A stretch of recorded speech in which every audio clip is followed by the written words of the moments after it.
দাদা ভাই এই গ্যাসের কোনো সাইড এফেক্ট বা মানুষের কোনো ক্ষতি নেই। 31 ট্যাবলেট 6 মাস ব্যবহার করা যায়। কিভাবে ব্যবহার করবেন দাদা ভাই?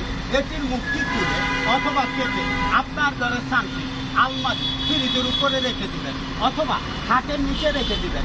এতে করে আপনার ঘরে পুরা তেলাপোকার বাচ্চা থেকে শুরু করে যে ধরনের তেলাপোকা